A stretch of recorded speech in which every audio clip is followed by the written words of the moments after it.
Welcome everyone to our live talk, direct from Paris in this beautiful Count of Mercy-Argenteau. We're going to talk a lot about him today, so I won't give any spoilers. I'm privileged and happy to be here with my colleague Léonard Puy, who is a doctor in the history of art, and who actually we're here also to celebrate the book, which he wrote about this beautiful place, the Count of Mercy-Argenteau, a setting for history. So we're really pleased and honored. The book came out in January, correct? Yeah, and soon to be a bestseller, so you better get your copy soon. And thank you for everybody joining us. I know we have a lot of friends from Asia and all over the world, and we welcome you back to l'École, the School of Jewelry Arts. And just a little bit of housekeeping. We're going to have several moderators and interpreters. I think you've probably understood by now you can choose Mandarin, Cantonese, Japanese, etc. Thank you to all of the teams behind their screens, including Céline Galin and also our friend Maëlle, who's in the room with us. And I'm Paul. You probably remember. We've seen each other many times here. Just to remind you that we have all of those places you see on that map are places that we've been on tours, on weeks, diamond weeks, or lecture tours. But we have three permanent campuses outside of Paris. As you know, Hong Kong since 2019. We're very proud that Shanghai opened in 2023. And very soon, Dubai in a few weeks. We'll all be in Dubai for the grand opening. So l'École comes to you from all over the world. And very shortly, most likely in spring, we'll be able to have students and the public in this beautiful building. So Leonard, why are we here today? Tell us more about this topic. We're here for many things. We already talked about geography a little, and that's good because we will keep going on this topic. We'll talk about diplomacy a lot today on the relationship between France and Austria, which is not so far away, but still kind of an exotic country for many French people of the 18th century. And this is the idea really of this conference, is to dive into the relationship of two fascinating characters.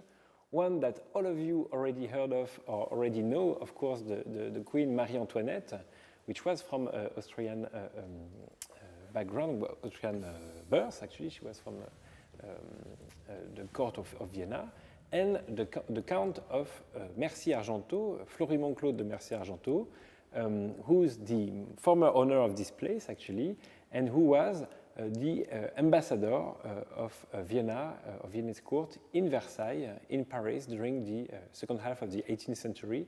A very important man and character, very complex also, because they will work together for 24 years. So it's a true relationship, very close, a very faithful, almost trustful, I would say, relationship, and a fascinating character, which has, for a very long time, also seen as a spy, someone very dark, kind of a bad mentor to Marie-Antoinette, but actually it was really not the case. The true importance, the true mission of the Count of Mercy-Argenteau was actually to have this alliance between France and Austria working, to be healthy and to be strong. And that was his true mission. Yes, as we find out through this lecture and also through your book, their destinies were tied. Yeah. They were extremely similar destinies, and they were confidants, and that's one of the beautiful things to actually be in this place. Yes. Perhaps she was here, who knows? We have no proof. We have no proof. A few times. We feel her presence. It has to, yeah. So what's our topics? As you all know, at l'École, we love three topics, to divide our topics into three. And we're going to look at the destiny and the service of European diplomacy, really the heart of the relationship between Mercy-Argenteau and Marie-Antoinette and her mother, Marie-Theresa, was diplomacy. We're going to look a little bit of bling. Of course, we can't talk about Marie-Antoinette without talking about gold, decors, and treasures, her love of beautiful things, and the way that Mercy-Argenteau participated in that in some ways. Absolutely. And then we're going to talk about the unfortunate affair of the necklace. It gives it a different angle when we talk about it through Leonard's book and the being in this place, because this place and Mercy-Argenteau played a role in the affair of the necklace, a side role, but important role. Almost symbolical, but quite important, as we'll see.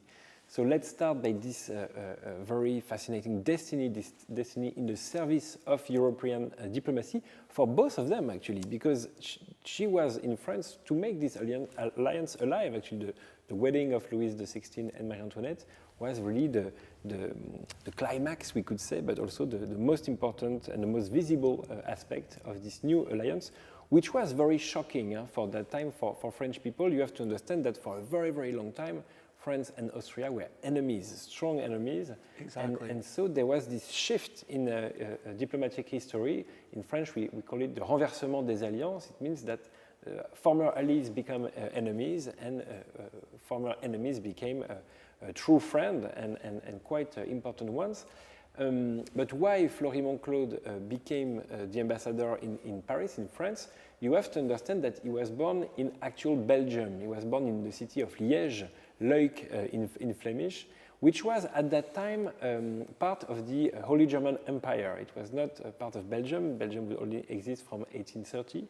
And so he had very close relationship with the Habsburg because he would come from a military family. But we can really see and feel through his biographies that he was really not interested in military at all, even though he went to all the best schools in Europe, in Torino, in Italy, or in Germany. He was really interested in diplomacy, in relationship between countries. I'm really fascinated in your book. We learn he was only 10 when he takes this decision. It's incredible. Young. He was a real prodigy, wasn't he? Exactly. And he met a very important man who was Kaunitz. Kaunitz was at that time the ambassador of Austria in France. And Kaunitz really took him under his care, and they became friends, much more than colleagues. They died the same year in 94, and in a way they were almost too close, too powerful also. There was some jokes being made about their relationship, that they would both like perfumes, for instance. There was jokes quite racist, I must say, and, at that time. But for Kaunitz was absolutely the key role in order to understand the ascension of Mercy-Argenteau, who went to Catherine of Russia, went to Poland. He had a very interesting career before he would settle in Paris in the middle of 18th century. Of course, the other very important character which he would stay faithful to would be Maria Theresa, the Empress of Austria, extremely important and powerful character in the chess plate of Europe at that time. She was really fierce and they fought a war over her accession to the throne, didn't they? Exactly, exactly. And she would also keep an eye on the affairs and on everything which would be going on in the future in Versailles, in France. And of course, Mercy-Argenteau would be the connection between the court of Versailles and the court of Vienna. And this we know thanks to many, many letters he wrote. Some of them were secret. There is a secret correspondence. Written here. Written right behind next this wall, room, right? actually, in his very cabinet. You're absolutely right. And some of it was also public to be read in salons, etc. This new alliance was also the big project of the former Prime Minister of France, which was the Duc de Choiseul. Duc de Choiseul, which is a very important man for France at that time. He's, of course, very, very rich. He would come from the finance world. He was also a man of culture, a man of the arts, a huge collector of art pieces. This we know now. We can almost make the catalogue of his collection also through artworks like the famous Choiseul snuff box, which was just acquired by the Louvre. You see the entire salon and his the summer. You see the summer meuble, and then you see the winter. It's a beautiful piece in the Louvre if you ever have a chance to see it. Absolutely, and it's really Choiseul who decided to have this wedding to take place, a wedding between the very young Marie-Antoinette and the future Louis XVI, which will happen in 1770, thanks to the help of Mercy-Argenteau, who chose the Abbé de Vermont to educate already in Vienna, before she would arrive in France, the young Marie-Antoinette. It was a grand affair. In fact, it was designed by Chalgrin, correct? This, if you show us, first of all, well, this is actually the Petit Luxembourg, excuse me. Exactly. This is where the royal ball, he was living in the Petit Luxembourg, yes. right, which is the present Senate, where yes. the president of the Senate of France lives. And he's still living in the Petit Luxembourg before he comes here. Absolutely. And he decides to create a huge ball for the marriage. And it's towards the end of the month. The marriage, the official marriage and all of the whatnot in Versailles takes place on the 16th, I think, of May. And he does something later in the month, on the 29th. And he calls one of his great architectural designers, Chalgrin. And they create, actually, here you see the Rio Luxembourg. And this is actually an ephemeral architectural structure. It looks like it's a palace. It had 24 Corinthian columns. It was 40 feet high. It had 2,500 candles. It's an incredible fête. In France, they have what we call the menu plaisir. They're people who design these ephemeral architectural structures. And what's interesting, he has a party. There is a dinner for 250 people who come. He invites thousands of people who show up over the next couple of days. There's guards making sure that people don't sort of come into the place uninvited. But what's important is this party was in Paris, closer to the people, if I might say. All of the festivities in Versailles was really for the court. And what Mercy-Argenteau did was quite brilliant. He threw this party, and even though not everybody could come to the party, he created fountains of wine, violins for the people in Paris who were outside looking in. So this is very important. He was a very smart man because he knew that this wedding was really the most important diplomatic feat in the last few decades. So why not throw a great party? You can see the beautiful representation by Chalgrin on the right with the ceiling was painted with the gods being presented, the Dauphin and the Dauphine. So it was a grand affair, wasn't it? Exactly. We are right in between of the medieval tradition of huge weddings, connections between families, dynasties, countries, but also we are almost in communication from nowadays because they had to convince the people of Paris that this wedding was going to function, logical, etc. It was a big communication event because people didn't believe in this connection in a way. And actually, you're so right to say that. There was a tragedy actually the next day. There was a fireworks display on the Place de la Concorde, then called the Place of Louis XV, and people were trampled. 132 people were accidentally killed. So the Dauphin and the Dauphine, they felt very concerned, so they created a fund. So already they were showing their concern for the people, and nothing was going to put a black light on this marriage. And I think it was the Duc de Croix that said the success of this marriage is the happiness of humanity. Yes. So even in this dark moment, it was very important politically for them to help these people and humanitarianly. Absolutely, absolutely. So for the young Marie-Antoinette, of course, it is quite a big event. Here we see her in 69, so the year before. She's still very, very young. And yet you can see that fashion and jewelry is already pretty important. Yes, it was very important for a portrait. Before she arrived in France, people had never seen her. And her mother, Maria Theresa, said, there's no good portraitist in Vienna. We need a Frenchman. Yeah. So they wanted Drouet, who was very famous at the time, very expensive. So they took Ducreux rather than Drouet, who was also a very, as you see, he was a student of Count de la Tour, who was a great pastel artist. And the advantage of this was he went and spent several months in Vienna, and he had time to sketch the entire family and Marie-Antoinette in pastel. And here you see one of three that he produced. Two of them were rejected, and this one they loved. It shows Marie-Antoinette already becoming a French Dauphine. Her hairdo was done by a French stylist, and we call that the peacock tail, the beautiful way that her hair is done. She had her teeth fixed with wires. She had a tutor, the abbot of Vermont, who was selected by Mercy-Argenteau. You have to remember, too, that Marie-Antoinette was a little bit illiterate. She was only 10 when she was betrothed, and they realized they had neglected her education, so she needed to learn French. She needed to learn how to write. She actually became a very accomplished musician, singer, harp player, and this official portrait was the first way that the French saw her. And it's a moving story, too, when she's handed over to France. She had a 2.5-week trip with 57 carriages coming from Austria. And they did the handover on a little island in the Rhine. And they undressed her of all her French clothes, her Austrian clothes, and put French clothes. and she became French, really. And she had to leave her dog Mops and her friends. And they spoke to her in German, and she said, gentlemen, I only hear French from now on, in perfect French.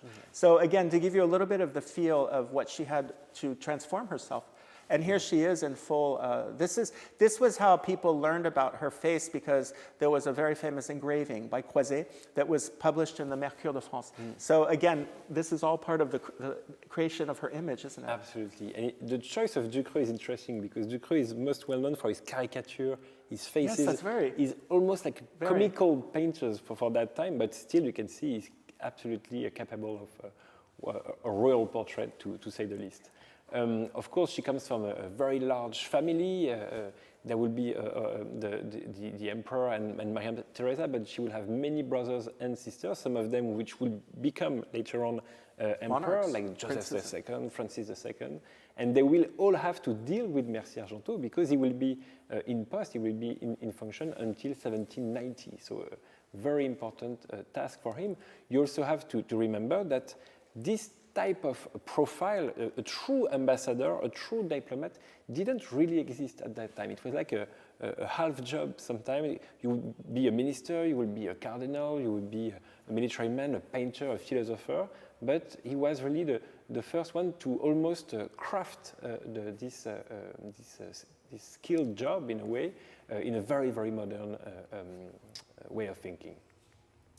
But as a diplomat, but also as a nobleman and a man of taste, he would have a very, very strong taste for gold, for good decors and treasure. As you can see by the room where we are in right now, both had definitely a taste for luxury, a good taste for luxury, which started with artworks. We talked about paintings. And one of the most important artworks from 17th and 19th century, we tend to forget it, are miniature paintings, which are really in between painting and jewelry. Yes, the miniature, of course, exists since long before. The 17th century was really the era of diplomatic gifts. We all think of Louis XIV's boîte à portraits, etc. But in the 18th century, they took on a more intimate side, didn't they? They became love offerings. There were ways for people, again, to see Marie-Antoinette when she was a little known. And we love these three that Leonard talks about in the book, because they show different periods in her reign, and they show her, she was always seeking to find somebody who could paint her in a way that pleased her. These are very small, they're 3.2 centimeters, and people could wear them. In fact, the one on the left, one of the innovations of the 18th century, people would wear them as jewelry. The one on the left is actually a portrait box by Hall. And Hall was very important for the history of these little portraits. He was Swedish, he settled in France in 1766, and he innovates by using a very thin slice of ivory as the support, behind which you could put something like a foil or something more white. And it allowed, if you can see that one on the left, she's got a very free, her hair is very free. It's a very natural portrait, which she loved this style. He was one of her favorite painters before, of course, when she meets Elisabeth Vigée-Lebrun later. And you can see that it allows this very spontaneous brush stroke, the use of the ivory. And in the middle is, I love this, we love this one. You found this also. All of these are in the Walters Art Museum in Baltimore. This is really in her regalia. This is the queen with her aigrettes. She loved to wear those hair jewels. And she's wearing a double set of pearls, keep that in mind, and that beautiful cameo of Louis XVI. And she's really in full court dress. So we can see different sides of her, very natural. She loved the natural side, but we needed to show her power and her taste for jewels and this beautiful dress. And on the right, Sèvres, of course, the great manufacturer in France, which imitated Wedgwood. Josiah Wedgwood invented this idea of the blue jasperware, and it looks like a cameo. They actually cheat. They put the little bit of the head is molded in a separate piece, and they put it on before the firing. But it looks like a stone cameo. And in this one, we see her, she's almost like a Roman empress, isn't she? Absolutely. That profile, her hair, etc. So all of these sides of Marie-Antoinette, the opulence, the natural, the power, we can see them through these miniatures that you so rightly chose. They're beautiful. Absolutely. And as we know also one by Mercy-Argenteau that you will show, we've seen in the intro, but we'll come back to it later.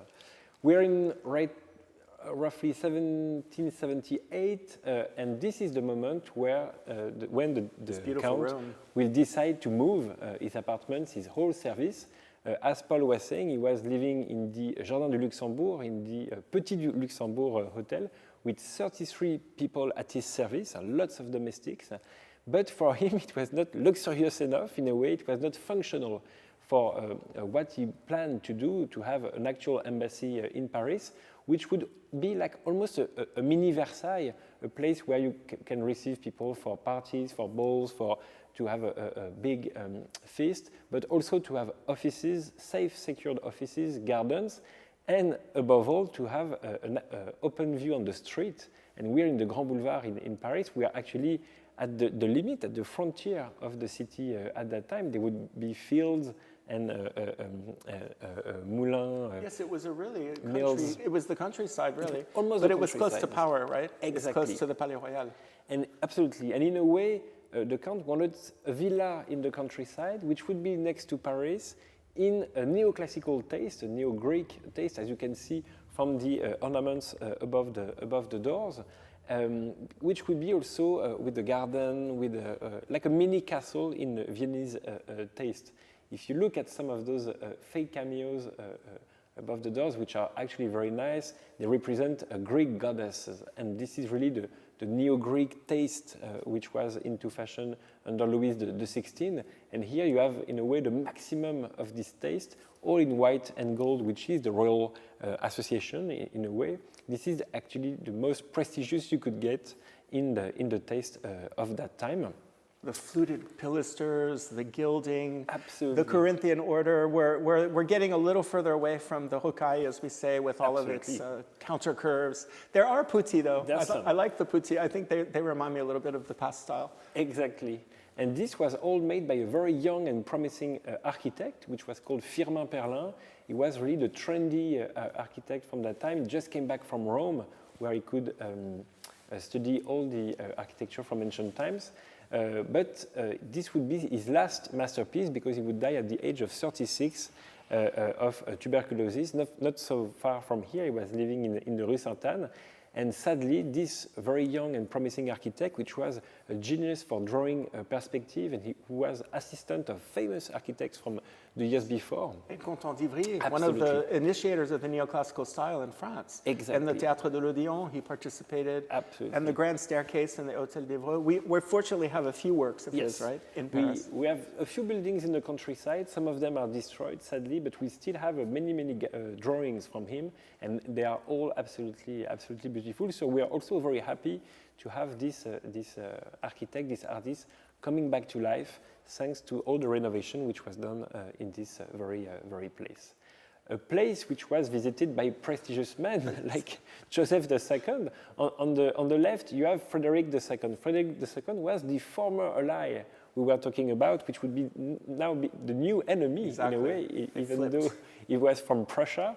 Of course, now it would be all about Vienna. And a man like Joseph II, which would become emperor, Holy Roman Emperor, would come to visit Mercy-Argenteau in Paris for personal, private, and political affairs, and especially when he needed to check on the behavior of his young sister, Marie-Antoinette.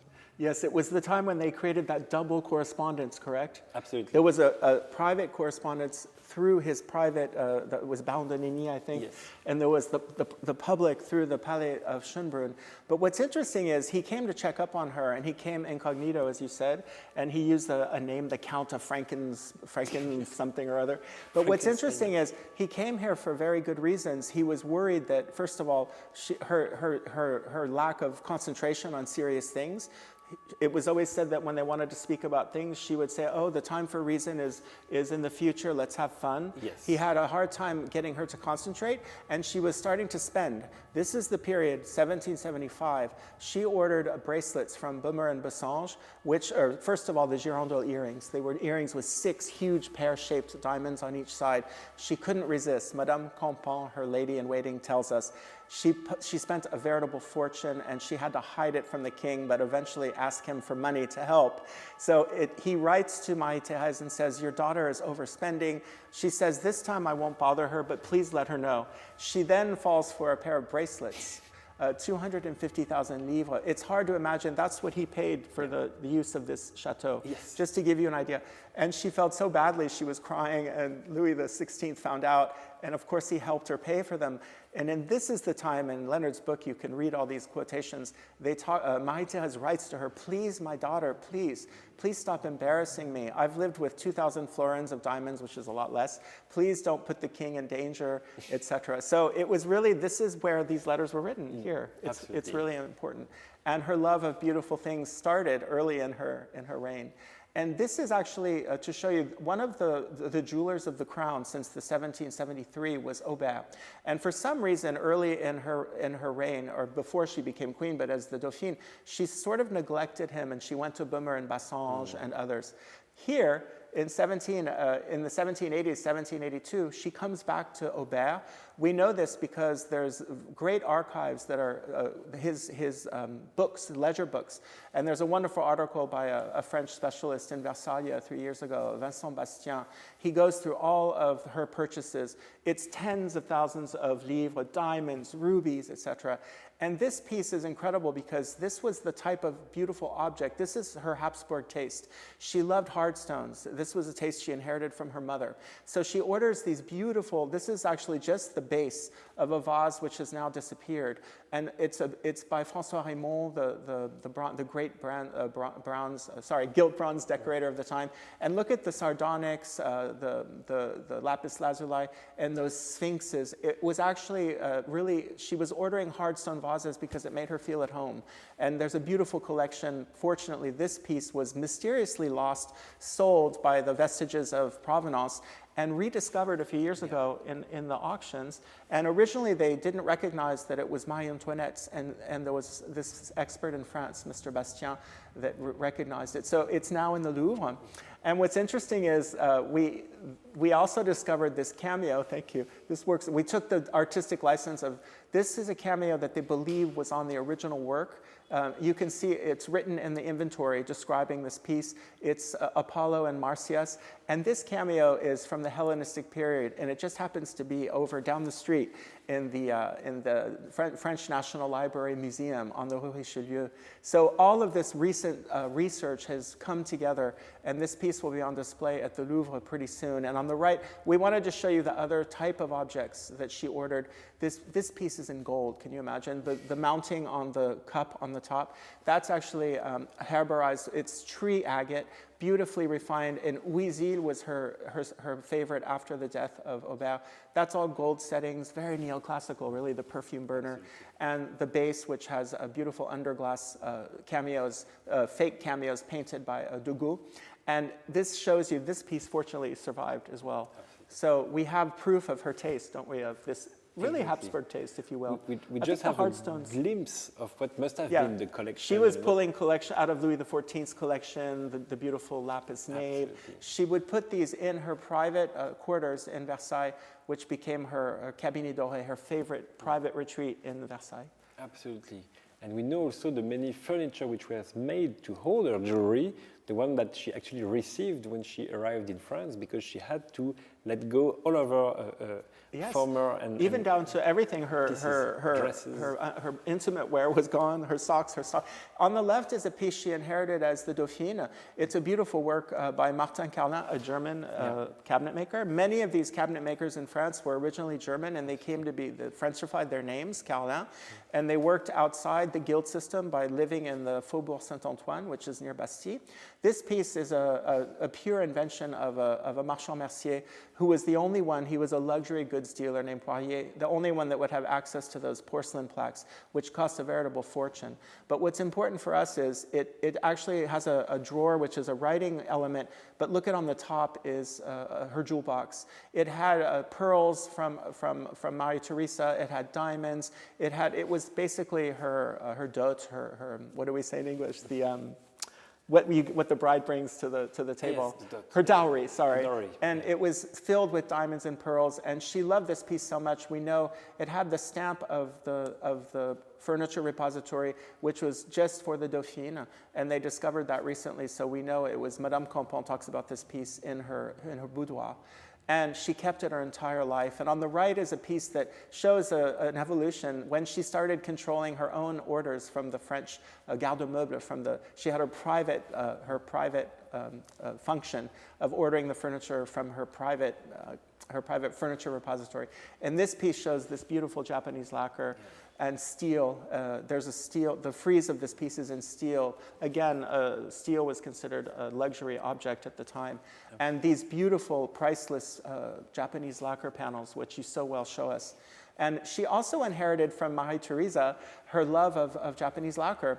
When Madame Royale, her daughter, finally the marriage, that's another reason why her brother came. Absolutely. They took 8 years to have a first child, and it was Maria Theresa, who we will call Madame Royale. And on her birth, the Queen's mother was ecstatic, so she sends gifts of lacquer. And Marie-Antoinette inherited something like 50 pieces from Maria Theresa, of which you see here that rooster on the left. And on the right, those she purchased from a sale, which used to belong to Madame de Pompadour, those beautiful, those ewers with the beautiful gilt bronze. You can imagine these pieces set up in her boudoir. And she displayed the pieces in a beautiful cabinet by Resner, her favorite cabinet maker, who was very expensive. And she had petrified tabletops. Again, I find this very Habsburg, the taste. And she would display all of her lacquer on the beautiful shelves and the tabletops in her cabinet d'intérieur, which she renamed the cabinet doré, the gilded cabinet. So one of the biggest collections of Japanese lacquer, which actually many of these pieces, fortunately, are in the Louvre and in Versailles. Yes. And we cannot talk about Japanese lacquer without having a thought about Wajima and what happened very recently in Wajima with the earthquakes that occurred in Japan. And very sadly, a lot of work was lost. The workshops were destroyed because Wajima is one of the heart of the creation in lacquer nowadays. So we hope that everything will be back to normal very soon, and that we will enjoy and appreciate, and all that fantastic work will still be being made for jewelry. Still, until today, there is still a very strong taste in France for such creations. Moving on to actual jewelry, to jewels in the very traditional sense, les joyaux, which was actually used by the kings and queens to rule countries, because those had values and you could exchange them, you could pawn them, you can make war. Pay for wars, pay for debts. Exactly, make apologies also for faults being made. And so jewels were extremely important, not only because they were nice or because they were precious, but because they were useful for exchanges and political rule. We now know more and more about the actual collection of Marie-Antoinette, about the jewels she received when she arrived, jewels made during her reign, her own collection, what she took from the Royal Crown Jewels collection, which was impossible to sell at the time. It was not belonging to Louis XVI, but to the whole institution. And there was a kind of confusion. We will talk about this. And of course, this is very visible in all of our paintings, with a close relationship in terms of style between the ribbons you can see on the pieces, on the jewel pieces, and on the dresses, like the one from Dagoty. Yes, the bow, of course. The bow is popular, the nœud. It's popular since the 1660s when we have Légaré who creates those designs. And you can see her link between fashion and jewelry. The bow becomes a diamond brooch. And in this portrait by Dagoty, it's one of her first official portraits. Maria Theresa kept asking, I need a portrait of you, I miss you, my daughter, the Queen of France. So they order this from Dagoty. And he actually is a talented painter. He hits all the boxes for an imperial portrait. Here she is in her full regalia. Look at her beautiful hair pieces, her aigrette, her diamonds. She has her hand on the globe. In the background, you can see on the left is Minerva, the goddess, is holding a portrait of Louis XVI.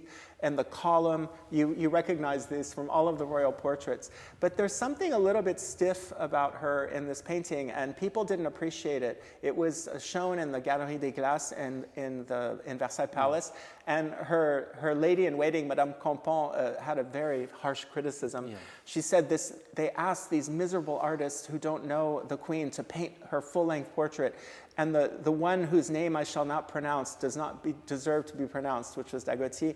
He created a painting that revolted all of those who saw it. I find it a little harsh. Yes. But it was a very stiff portrait, and she does not send this portrait to Marie Theresa, but later, a young woman she'll meet and have a great friendship with, Absolutely. Elisabeth Vigée-Lebrun, a painter who she felt, they had a sort of a friendship that was very intimate, and who painted her in a much more natural way. Absolutely. And she'll become one of her official painters from 1778.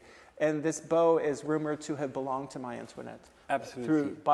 Through the bias of her daughter, Madame Royale. Exactly. The Like Duchess these bracelets, of right? Angoulême, like these bracelets, which came back on the market quite recently, which was quite an event, because now we can even taste closer what was actually looking like, what those jewels looking like. You can see that, of course, there's been tiny transformations in the 19th century, but here, with those two bracelets, we are actually much closer to the reality of Marie-Antoinette's jewels, also thanks to the inventory, which was made of a personal collection which was given actually by her to the Count of Mercy-Argenteau when the revolution occurred, and when she felt she was not safe anymore, she decided to send the box in Brussels, where it would be in charge from 1790, and to have this collection secure, and this is why we still have those pieces today.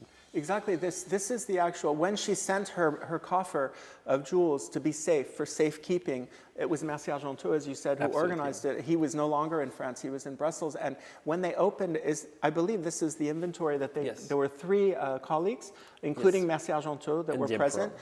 And they did this inventory of the jewels that Marie-Antoinette had sent, which would be later inherited by Madame Royale, their only surviving daughter. And they mentioned these very bracelets, as you so well said.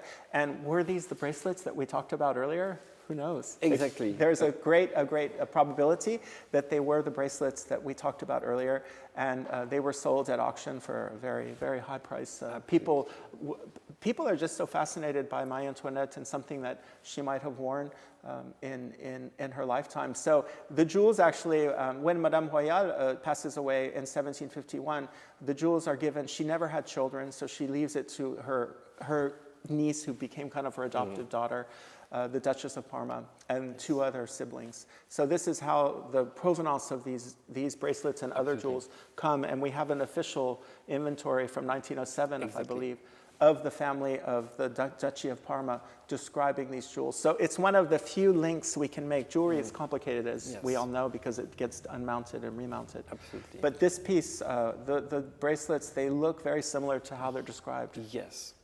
So we've talked about girandole, we've talked about bracelets, we have to talk about a certain necklace, of course, the affair of the necklace. The necklace of the century, probably the jewel of the millennium in a way. It was the most expensive jewel you could conceive. You may have heard of this necklace, which was actually an intrigue, which was built around the person of Marie-Antoinette. She was actually innocent in this affair. She was entrapped, I believe. It was really a political trap in a way, which was articulated also around the Cardinal of Rohan. You see him here, the young Cardinal of Rohan, which was the former ambassador of France in Vienna. And this is very important to keep in mind. It means that for only 2 years, he was the alter ego of Mercy-Argenteau in Vienna, and to say the least, he was very unpopular, being a cardinal, being a Catholic representative of the church, but being also a libertine. For Maria Theresa in Vienna, this was impossible. She hated him, she wanted him gone, and as soon as possible, and she asked Mercy-Argenteau to work in this process so that he would, in a way, lose his face, lose any power, lose any responsibility. And so after that, being back in France, they send him back. They send him back, and he would have no other solutions than to try the impossible to come back in the esteem of Marie-Antoinette. And doing so, he was approached by quite a terrible person, the Countess of Lamotte, who wanted to sell him a necklace, or for him to be the in-between, the merchant, the jewelers, and Marie-Antoinette herself, so that he would buy her this necklace, buy for her this necklace, a necklace that she actually didn't want. This necklace was made by Bommer and Bassange, so some of her favorite jewelers. We've talked about them earlier on. Those jewelers who put all their business, all their economy, all their stock, 620 diamonds, something like that, 2,000 carats, their entire fortune. In fact, it was ordered for Madame du Barry, right? Absolutely. From Louis XV, and it took so long to make. Exactly. It was a very long project which started under Louis XV for Madame du Barry, his favorite. But Louis XV died, the relationship ended, and she was banned. Exactly. Banished, yes. And Marie-Antoinette didn't like Madame du Barry at all. She was very bad and involved with her. So she didn't want any connection with du Barry. She didn't want connection to a former necklace she had no relation to. And she didn't want the people to know that she would buy such a huge piece that she actually didn't need at the time where Mercy-Argenteau really asked her to buy less and less jewels and to have a look at her finance. So what happened is that this necklace was bought nevertheless by the Cardinal for Marie-Antoinette. She didn't want it. She refused, of course, she refused it. And when he asked, and the jeweler came to Marie-Antoinette to ask about the money. It was 1.6 million livres, right? It was supposed to be 400,000 installments for years and years. Then the intrigue revealed, and Cardinal de Rang realized that actually the necklace was already gone. It would be dismounted between London and other countries. The necklace didn't even exist at that time. And of course, there would be a trial organized by Louis XVI, and the Cardinal of Rang would be sent to the Bastille, sent to jail for this crime of lèse-majesté in a way. And even though Marie-Antoinette was absolutely innocent in this affair, all of this was against her will, in the common mind for the people of Paris, it was already done, it was already too bad. She was responsible. And for many historians, this event, which occurred in 1785, was the true beginning of the French Revolution and of everything which will happen to her later on. I find that you found that archive incredible, that letter, because you can see how the king signed Louis. Exactly. And one of the things that there was fake letters that Madame de la Motte was delivering, supposedly from the queen, and there was something about the way that it was signed. That's how they proved, I think, that it wasn't her. I think they signed it Marie-Antoinette, and she never signed Marie-Antoinette. Exactly. There was something. So see how this research and archives is very important for us. You're absolutely right. And also this we know thanks to all the accounts and the letters by Mercy-Argenteau himself. He was not accused. He had no issues with the trial. Actually, he received even new titles at that time. He's pardoned, isn't he? Exactly. And Madame de la Motte not. Absolutely. She gets caught, right? Yeah, yeah. And her friends, and they all go to jail. Yeah. With a V branded on them. Yeah, more than this, actually. But there was this new portrait, miniature portrait made for him in this occasion. He's wearing the Golden Fleece order around the neck, an order that he received right before the wedding in 1770 as a kind of a reward of the mission he would have accomplished for this new alliance. Yet we see that this was an issue in the communication, in a way, of Marie-Antoinette and in her relationship with the people of Paris. And so the year after, in 1787, there was a new painting representing her, a new portrait by Vigée Lebrun, her new favorite artist, which was shown in the salon, and which was a disastrous event because the whole strategy of this painting, if you look at it, was to call on the pity, show her mother, exactly, on the pity of the people, to pity her. She's very maternal. You can see her children comforting her. There's an empty basket next to her, which is actually the one of her deceased child. Sophie, yes, she had a daughter who died, and you see Louis Charles on her lap, and you see Louis Joseph, who was the Dauphin at the time, pointing to his deceased sister's empty cradle. And you see Madame Royale, who will be the only daughter to survive. And what's interesting is when the salon opened, Vigée Lebrun, she was too afraid to show the painting, so there was a big empty spot, and the French were saying, "Voici le déficit." déficit, because they called Marie-Antoinette the queen of the deficit. Yes. And they eventually did put the painting out, and it received terrible critiques. People were not sympathetic to the fact that she had lost a child. They said, so what? It was very, very bad, let's say, public relations. Yes. But we'll see that this was a very difficult period when she was very disliked.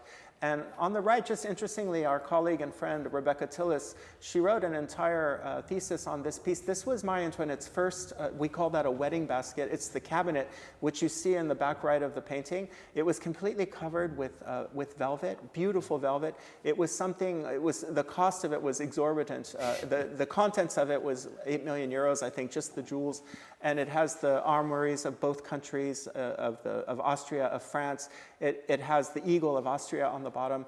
Each drawer was lined with beautiful blue satin. Gautier, one of the greatest bronze makers of the time, he created miniature crowns. It was very rich, and what's interesting that it's in this painting is because they're showing that this is the monarchy, this is her maternity, this is all of her power as a queen and as a mother are in that cabinet, that piece of furniture. It's a very interesting way of looking at it. One of the most expensive pieces, and she ordered her own, thank you very much. She ordered her own in 1787, which is really strange considering all of the bad press she was getting, from Schwertfeger, another German cabinet maker. This time, it's a really 17th century style, but with neoclassicism. It has underpainted, beautiful underpainted glass. You have those caryatids that represent the seasons. In the middle is France crowning the arts in the presence of the genius, etc. There's porcelain plaques. Very, very rich piece of furniture, which became her favorite piece. And it's just interesting in the context of what was going on that she ordered such a elaborate piece of furniture from a German origin, cabinet maker. And it's also interesting because this was the period, as I said, she was controlling her own budget for the furniture. Yes. And you can see that. And fortunately, it still exists. It's in Versailles. Absolutely. It's in Versailles. And keep in mind that this painting was really done in this affair of the necklace era. And she's actually not wearing any necklace in this painting. She's wearing earpieces and bracelets, but no necklaces. So you have to, it was really like no more necklaces. You could really feel still the echo of this affair in this painting. And this we know because right next year, the necklaces will be back. Yeah, to say the least. 4 strands, Absolutely. huge pearl drop earrings, diamonds on her aigrette. Pearls everywhere on any portrait of her, actually. It's very rare to see Marie-Antoinette without her pearls. And those queen's pearls that we see on those beautiful portraits by Vigée Lebrun or François Dumont and other miniature artists, those pearls, of course, we also know about them. Yes, they came back actually again through the auspices of the Bourbon-Parma family when they sold important jewels at the end of 2018, I think. And through this inventory, this very rich inventory of the family, they speak of 3 strands of large pearls, a large drop with a small diamond bow, etc. So these pieces that were sold in Sotheby's at the end of 2000, I believe it was 2019 or 18, you can see these are actually pearls that were reworked over the years, but that literally supposedly belonged to Marie-Antoinette through the auspice of Madame Royale, if you remember, who left them to her cousins, her nieces and nephews. So you can see the beautiful pearl that was a record on the second from the right. So again, the fact that these inventories, they really, with jewelry, it's complicated because we don't have an image. Exactly. But we can have paintings. And the calamities, of course, these cartoons, these are just, when Leonard showed me these, the one on the left, it shows Marie-Antoinette as an ostrich, and she says, I can swallow gold and silver, but I can't swallow, in French, avaler means accept in a way. Yeah. I can't accept the Constitution. Absolutely. And on the right is an image of them. They disguised themselves when they tried to escape to Varennes. As you all know, Fersen helped her friend. And they were discovered, but they dressed as, he dressed as one of her servants and as her coiffeur.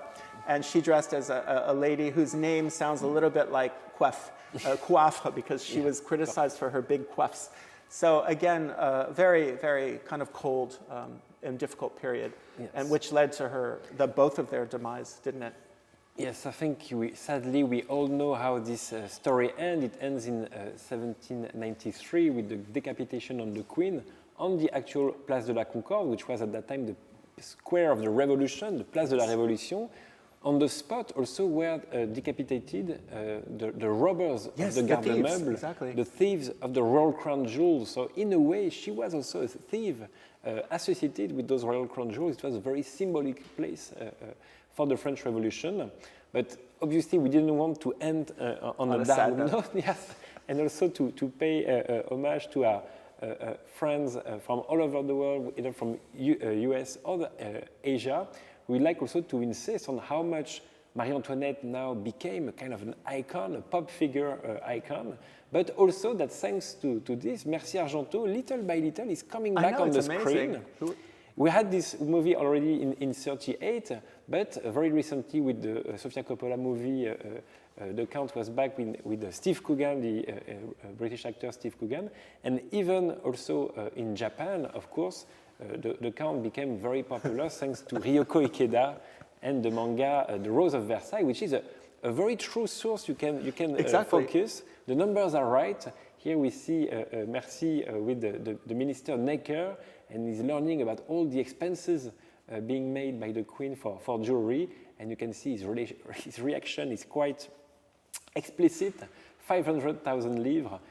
And once again, the number is right. It was correct, actually. Exactly. Marie-Antoinette was known to go on these binges of gambling, and one time the king gave her permission to gamble just for one day. She went on for 36 hours. Exactly. And of course, she had to come and ask for help because she had lost track of how much money she actually owed. I think she might have been an addict. Absolutely, absolutely.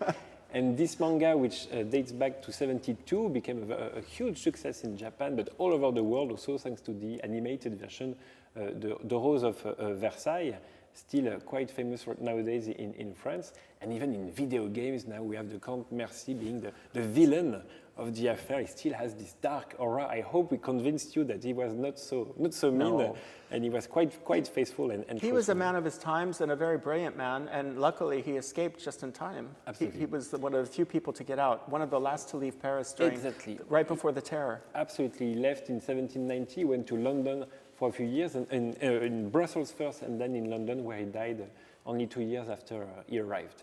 Here are a few references we're going to send you for if you want to know more about everything that we discussed today, the work of Rebecca, my book on the Count, and on this place we are in, the papers by the book by Hervé Asquin, or the exhibition catalogue by Antoine de Bec, which is quite fascinating if you want to know more about the taste of Marie-Antoinette. And while I'm giving you also the thematic for our next conference on Daniel Brush, we welcome our colleague Maël with us today, who will ask us a few questions that you've sent us on the chat. So hello everyone. Hello. First question, where do pearls come from at this time? Where do pearls come from? You have one of the eminent pearl specialists here. I wish I was. Pearls would come from mainly two regions in Europe at that time. They would come from the Persian Gulf, so in Bahrain, the Emirates, Saudi Arabia. This would be tiny, beautiful, creamy and pinkish pearls.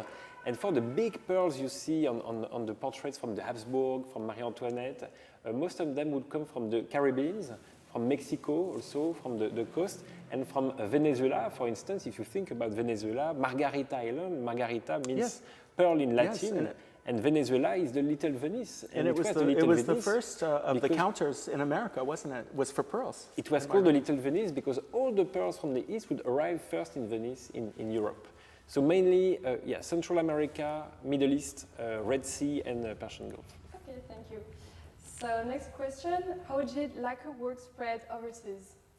How did it work? Lacquer work. Lacquer work. Oh, that's interesting, isn't it? Very good question. Yeah, quite tricky. Yes, actually it is. It's funny because one of the first to be allowed to import Japanese lacquer, they were Portuguese merchants, and it was as far back as the 17th century. But it was extremely limited, and even when we showed you those beautiful works in the 18th century, Japanese lacquer was the most fine, and Chinese, of course, very beautiful, and it was expensive, so that it became much more, let's say, coveted.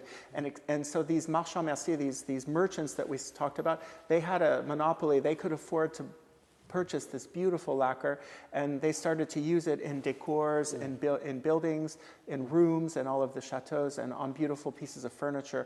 But it really, I think it goes back to the 17th century. Yes. The first works of lacquer was rare, extremely Exactly. rare. You have to understand that during the Edo period, Japan was closed to the rest of the world. There was only a few ports, a few islands which were open to the Dutch. And with the opening of the East India Company in 1600, then little by little, tiny vases, tiny lacquer boxes would arrive in Europe. And this is why there would be so many imitations in France. Yes, the Vernis Martin. Absolutely. Yes, they created a system that looks like lacquer, but it's not. Exactly. we have an imitation of Maki-e Urushi lacquer in France already in the 18th century, which are, of course, very beautiful pieces with combination of actual Japanese pieces, French savoir-faire. It's the whole chinoiserie, because there was also pieces from China. There's a beautiful blue secretary in the Count of Mercy Museum or in the Louvre, where you can see they could use these crazy colors, blue lacquer, to match the interior of the home. Exactly. The influence of Asia was huge in the 18th century. If we have to think about one jewelry piece for Louis XV, it would be the Côte de Bretagne Spinel, and it was cut in the shape of a dragon. A very Chinese dragon. In fact, we're in the year of the dragon, so it's perfect time to talk about it. This was very new, was quite exceptional to reshape a gem from the Royal Crown collection in the shape of a red dragon. This was very 18th century. Very good point, and a perfect moment to talk about the dragon. Yeah, absolutely. Okay, thank you. Any book that tells all the story of the necklace as they are telling? There's a few, actually. Yeah, there's been many books on this topic. There's been obviously many books on Marie-Antoinette. I really like the exhibition catalogue by Antoine de Bec, which was made in the Conciergerie, because you could see replicas also of this necklace. I know 3 replicas of this necklace. And for comic book artists, also comic book fans, if you know Black and Mortimer, there is a fantastic album of Black and Mortimer where the necklaces appear. It is stolen. And the comic is called L'Affaire du Collier, the affair of the necklaces. We can add a few works on your bibliography. They're the famous by Alexandre Dumas, right? I mean, it's romanced, but it's a really wonderful way to learn about it in a fun way. Yes, many books. Okay, thank you very much. That was the last question. Thank you so much for all of your questions, for being with us today. It was an absolute pleasure. Thank you, Miles. Thank you, Paul. Thank you. Thank you to all of our interpreters. Yes, thank all of you people behind the scenes, our team in this room, which you can't see, but they're all here making this beautiful images for you. And thank you for tuning in from all over the world and from Asia. And we're looking forward to seeing you soon. Absolutely. See you very soon on Daniel Brush, relationship between Daniel Brush and Monet. Once again, we'll go in between countries for one new fantastic trip together. Thank you very much. Thank you, Leonard. Thank you, Maya.